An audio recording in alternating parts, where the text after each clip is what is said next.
Assalamualaikum warahmatullahi wabarakatuh.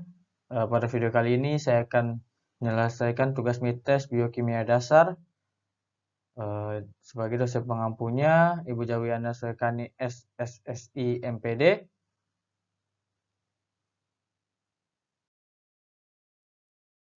Nah, ini profil saya, yaitu saya bernama Renal Kevin Nathaniel dengan stambuk S109 2019 21025 dan saya berasal dari Prodi Teknologi Hasil Perikanan.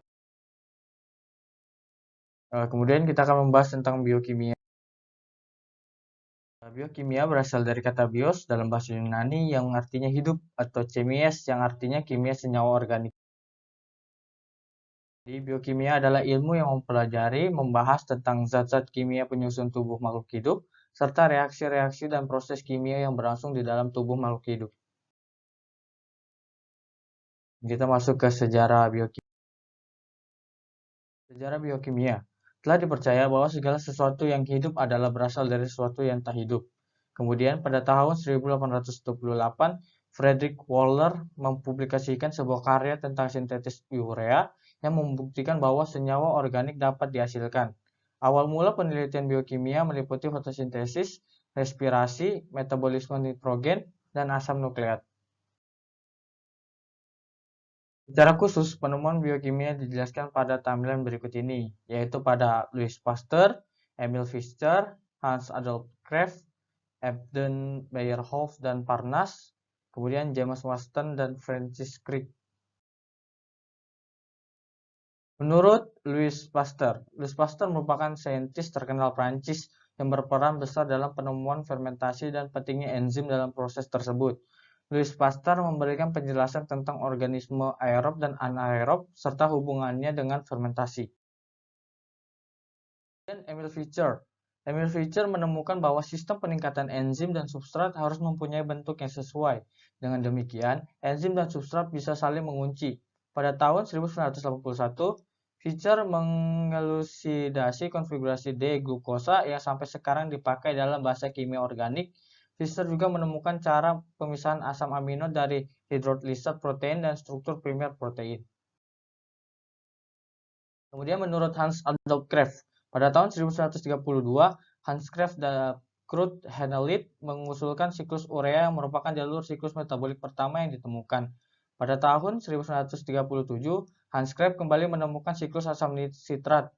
Kemudian Grete Corey dan Carl Corey menyandang gelar Nobel pada tahun 1947 atas temuan mereka yang diberi nama siklus Corey. Menurut Ebden, Meyerhof, dan Parnas, jalur glykotik yang lengkap diusulkan oleh Gustav Embden, Otto Meyerhof, Carl Nunberg, Jacob Parnas, Otto Warburg, Gerty Cori, dan Carl Cori. Glikolisis juga sering disebut sebagai jalur Embden-Meyerhof. Kemudian menurut Justin Watson dan Francis Crick, Watson dan Crick mengusulkan model 3 dimensi atau DNA dan selanjutnya mengusulkan replika DNA. Penemuan ini dinilai sebagai yang terpenting dalam sejarah biologi karena mengarah pada pengertian fungsi gen dalam konteks molekuler. Kemudian kita masuk ke manfaat, yaitu manfaat biokimia dalam bidang perikanan dan kelautan. Yang pertama, penentuan wilayah zonasi dan keragaman genetika. Yang kedua, proses pasca panen atau penangkapan. Yang ketiga, mekanisme penerimaan informasi oleh ikan. Kemudian yang keempat, rancangan alat tangkap. Yang kelima, aliran energi dari rantai makanan dalam metabolisme. Dan yang terakhir adalah carrying capacity. Kemudian kita masuk ke komponen kimiawi sel. Yaitu sel tersusun atas membran sel, sitoplasma serta organel sel. Berbagai struktur penyusun sel tersebut memiliki kandungan berupa komponen kimia seperti karbohidrat, lemak, protein, mineral, air, asam nukleat, dan vitamin. Komponen kimiawi sel. Ada yang pertama itu karbohidrat. Karbohidrat berperan dalam berbagai proses fisiologi dalam sel makhluk hidup, sebagai sumber energi di dalam sel, sebagai cadangan energi sebagai komponen struktural organel dan bagian sel lainnya. Kemudian yang kedua ada protein. Protein berperan sebagai zat katalitik yang mempercepat terjadinya reaksi kimia yang ditunjukkan oleh enzim. Kemudian berperan dalam aktivitas mekanik yang ditunjukkan oleh protein dalam otot.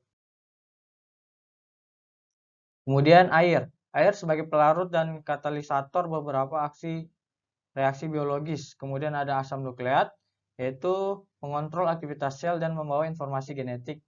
Dan lemak sebagai komponen utama membran plasma, pembentukan hormon dan pembentukan vitamin. Kita masuk ke materi karbohidrat. Kata karbohidrat berasal dari kata karbon dan air. Secara sederhana, karbohidrat didefinisikan sebagai polimer gula. Karbohidrat adalah senyawa karbon yang mengandung sejumlah besar gugus hidroksil. Karbohidrat paling sederhana biasa berupa aldehid, atau disebut polihidroksialdehid atau aldosa, atau berupa keton disebut polihidrosiketon atau ketosa. Berdasarkan pengertian di atas, berarti diketahui bahwa karbohidrat terdiri atas atom C, H, dan O. Kemudian kita masuk ke struktur karbohidrat, yaitu terbagi menjadi dua, menurut Fitzgerald atau rantai terbuka. Contohnya seperti glukosa. Ya, ini berurutan seperti C berurut, ada mulai dari C1, C2, C3, C4, C5, sampai C6. Kemudian menurut Howard, rantai tertutup, contohnya juga glukosa, yaitu rantai ini berbentuk seperti segi 6. Kemudian kita masuk ke klasifikasi karbohidrat. Di klasifikasi karbohidrat ini berdasarkan gugus fungsinya, yaitu yang pertama ada aldosa, yaitu dengan gugus hidroksil dan aldehid, contohnya glukosa. Kemudian ketosa dengan gugus hidroksil dan keton, contohnya fruktosa. Molekul penyusun. Yang pertama ada monosakarida, yaitu satu molekul monosakarida, contohnya glukosa. Yang kedua ada oligosakarida, yaitu 2-10 molekul monosakarida, contohnya itu laktosa. Kemudian yang ketiga ada polisakarida, yaitu lebih dari 10 molekul monosakarida, contohnya selulosa. Kemudian sumber karbohidrat yaitu yang pertama berasal dari kacang-kacangan, beras, ubi jalar, singkong, buah-buahan, jagung, kentang, dan gandum.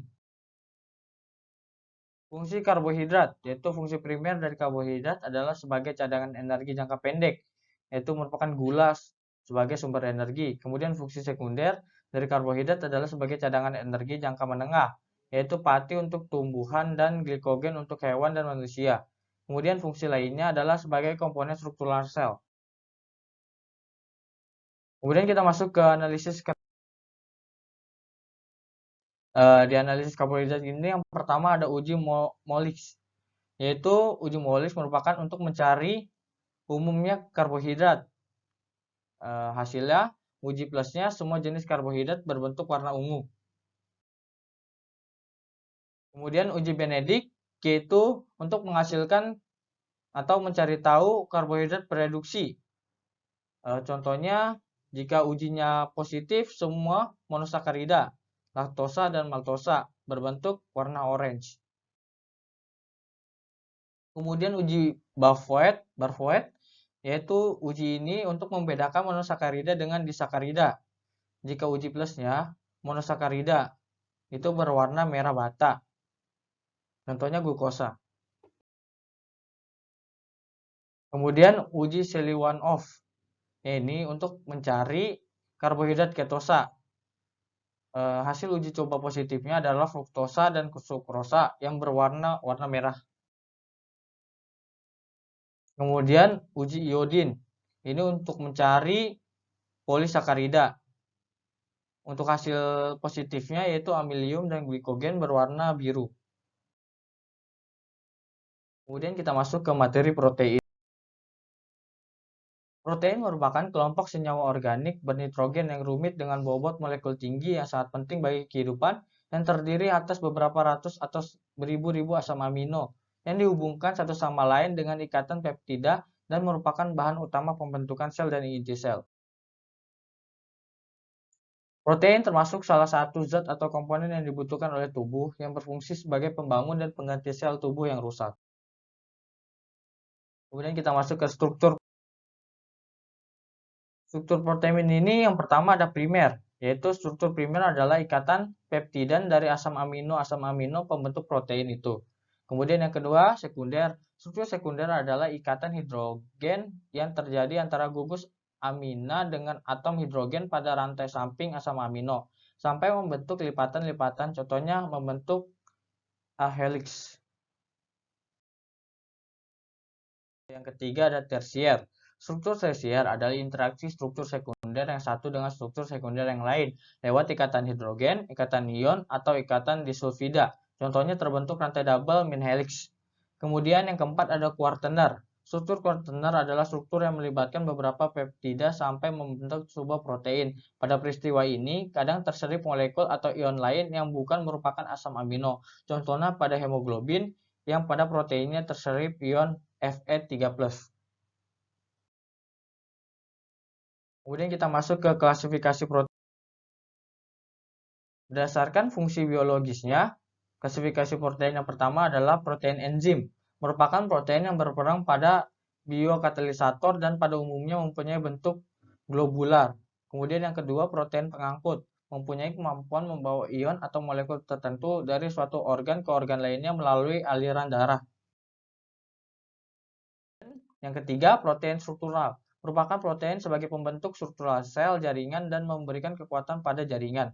Kemudian yang keempat, protein hormon. Merupakan hormon yang dihasilkan oleh kelenjar endokrin membantu mengatur aktivitas metabolisme di dalam tubuh. Kemudian kita masuk yang kelima, protein pelindung. Merupakan protein yang pada umumnya terdapat pada darah, melindungi organisme dengan cara melawan serangan zat asing yang masuk ke dalam tubuh. Kemudian yang terakhir, protein kontraktil. Merupakan protein yang berperan dalam proses gerak, memberi kemampuan pada sel untuk berkontraksi atau mengubah bentuk. Yang ketujuh, protein cadangan. Merupakan protein yang disimpan dan dicadangkan untuk proses metabolisme. Kemudian yang kedelapan, protein pertumbuhan. Merupakan protein yang bekerja sebagai penerima atau reseptor yang dapat mempengaruhi fungsi bagian-bagian DNA. Kemudian berdasarkan struktur susunan molekul, protein fibriller merupakan protein yang berbentuk serabut. Kemudian protein globuler merupakan protein yang berbentuk bola. Kemudian berdasarkan daya larutnya, yaitu ada albumin. Albumin memiliki sifat larut dalam air dan terkoagulasi panas, contohnya albumin telur. Kemudian yang kedua, globulin memiliki sifat tidak larut dalam air dan mengendap apabila dalam larutan garam dengan konsentrasi tinggi, contohnya dalam miosinogen dalam otot. Ketiga ada glutelin, memiliki sifat tidak larut dalam pelarut netral, namun larutan dalam asam dan basa encer, contohnya glutenin dalam gandum. Kemudian yang keempat ada gliadin, memiliki sifat larut dalam alkohol 70-80% dan tidak larut dalam air dan alkohol absolut. Contohnya gliadin dalam gandum. Kemudian yang kelima ada histon, memiliki sifat larut dalam air namun tidak larut dalam amonia encer. Contohnya globin dan hemoglobin. Kemudian yang keenam ada protamin, memiliki sifat larut dalam air namun tidak terokulasi oleh panas, contohnya salmin dalam ikan salmon. Kemudian kita masuk ke sumber protein, yaitu ada kacang-kacangan, telur, tempe, tahu, yogurt, daging sapi, susu kedelai, dan ikan tuna. Fungsi protein, yaitu sebagai sumber karbohidrat untuk memfasilitasi reaksi biokimiawi dan metabolisme tubuh. Yang ketiga sebagai antibodi untuk sistem kekebalan tubuh. Yang keempat membantu serta mendorong pertumbuhan dan dapat memelihara susunan juga struktur tubuh dari sel, jaringan hingga sampai ke dalam organ-organ tubuh. Dan yang terakhir sebagai penyedia energi bagi tubuh. Kemudian kita masuk ke analisis protein.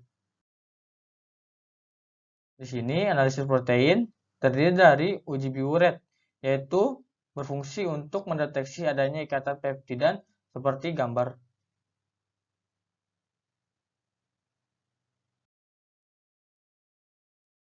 Kemudian uji belerang.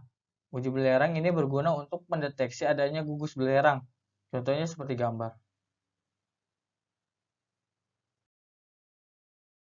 Dan yang terakhir, uji xanthoproteat. Ini untuk mengidentifikasi protein yang mengandung gugus fenil. Contohnya seperti di gambar.